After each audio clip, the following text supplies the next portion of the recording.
Magandang araw mga bata! Tinalakay natin noong nakaraan ang tungkol sa kasaysayan at pinagmulan ng Hubileo. Ating natuklasan na ang Hubileo ay pagdiriwang ng buong simbahan tuwing ika-25 taon, kung saan bilang isang bayan ng Diyos ay pinagdiriwang natin ang pag-ibig at pagkamahabagin ng ating Ama sa langit. Kaya't ito'y panahon ng pagsisisi, panahon ng kapatawaran at pakikipagkasundo at panahon ng maraming biyaya mula sa Panginoon. Ngunit, paano nga ba magiging makahulugan ang taon ng Hubileo para sa ating lahat mga bata? Ano-ano nga ba mga espiritual na gawain na maaari nating gawin para makatanggap tayo ng maraming blessings mula kay Lord? Tara at ating tuklasin ito sa 5 natatanging tanda ng Hubileo.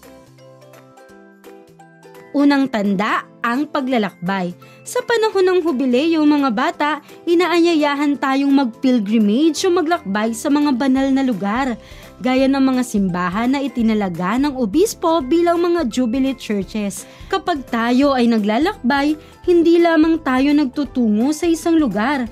Higit sa lahat, inaanyayahan din tayo na magbago ng ating sarili, sapagkat ang kinakatagpo natin sa ating paglalakbay ay ang Diyos mismo.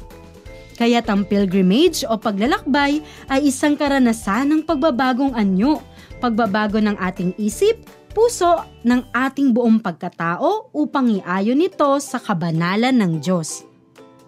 Ikalawang tanda ng Hubileo, ang banal na pintuan. Ang banal na pintuan ay isa sa mga pinakanatatanging tanda ng Hubileo mga bata.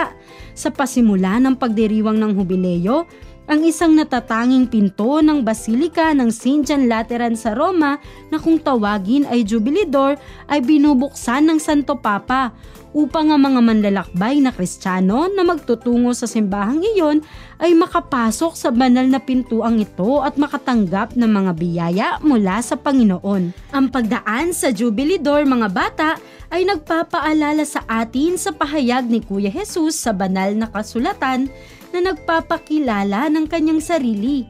Ako ang pintuan, ang sino mang pumapasok sa pamamagitan ko'y maliligtas.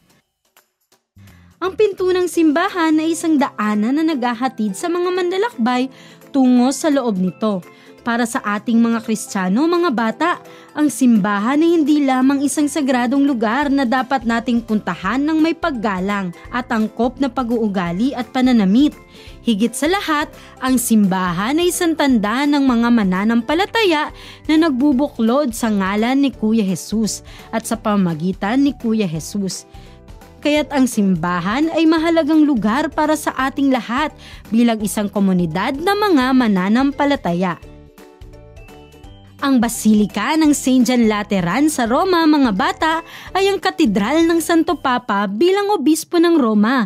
Ang katedral ay ang simbahan kung saan naroon ang upuan ng obispo, tanda ng kanyang pagiging punong pastol o tagapangasiwa sa kanyang nasasakupan na tinatawag na diocese. Ang banal na pinto naman ay tinatawag na Jubilee Door sapagkat binubuksan lamang ito ng Santo Papa tuwing may pagdiriwang ng Hubileo.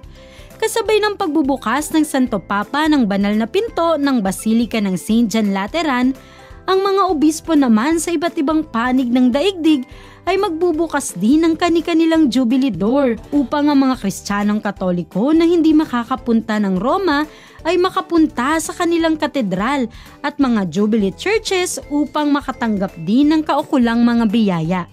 Dito sa Arkidiocese ng Maynila, ang kanyang kabunyian Jose Cardinal Advincula ay nagtalaga ng mga simbahan upang maging mga Jubilee churches na maaari nating bisitahin sa panahon ng Hubileo. Ang ikatlong tanda ng Hubileo ay ang pagbabalik loob sa Diyos. Bukod sa paglalakbay at pagpasok sa Jubilee Door, huwag natin palampasin mga bata ang pagkakataong makatanggap na sakramento ng kumpisal. Tayo ay inaanyayahan na tanggapin ang inaalok na regalo ng pagpapatawad ng Diyos upang muli nating maranasan ang kanyang makaamang pagmamahal at habag sa ating lahat at muling mamuhay sa kabanalan gaya ng pangarap sa atin ng Diyos Ama. Huwag nating kalilimutan mga bata na ang ibig sabihin ng kabanalan ay ang pagiging best friend ni Kuya Jesus. Kayo ba mga bata, gusto nyo bang maging best friend ni Kuya Jesus? Upang higit na maging malapit na kaibigan tayo ni Kuya Jesus, kailangan nating una, malinis mula sa kasalanan. Ikalawa, ibalik ang ating pakikipagkapwa na nawala dahil sa kasalanan. At ikatlo, magkaroon ng lakas para maiwasan ang kasalanan. At ang mga ito ay matatanggap natin sa sakramento ng kumpisal. Kaya sa panahon ng hubileo, huwag nating kalimutan mangumpisal mga bata ha. Ika-4 na tanda, ang pagpapahayag ng pananampalataya. Matapos nating matanggap ang sakramento ng kumpisal, inaanyayahan tayo mga bata na ipahayag ang ating pananampalataya. Maraming paraan para maipahayag natin ang pananampalataya. Isa na dito ay ang pagsambit natin ng kredo o sumasampalataya sa paraan ng panalangin. Kabisado nyo ba ang kredo mga bata?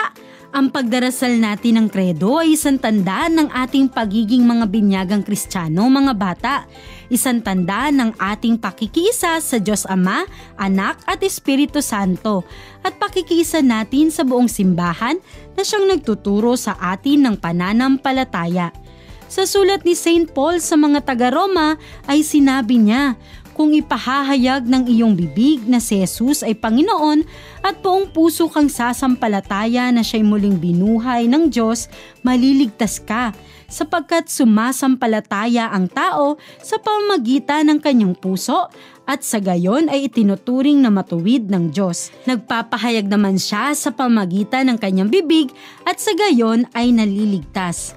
Sa mga salitang ito ni St. Paul, binibigyan din niya na ang pagpapahayag ng pananampalataya ay hindi lang sa salita, kundi lalo na sa pamamagitan ng ating mga gawa. Kaya naman matapos tayong magpahayag ng pananampalataya sa pamamagitan ng pagdarasal ng kredo, ipahayag naman natin ito sa pamamagitan ng gawa. 5 tanda ng hubileo, ang pagkakawang gawa. Ang pagkakawang gawa o pag-ibig ang pinakamahalagang tanda ng ating buhay Kristiyano mga bata.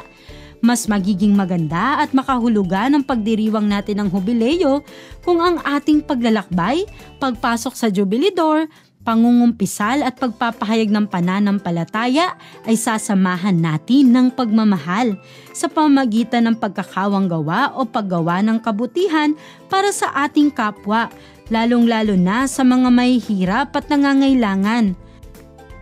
Ang pagmamahal at pagtulong sa kapwa ay bahagi ng ating pananampalataya mga bata.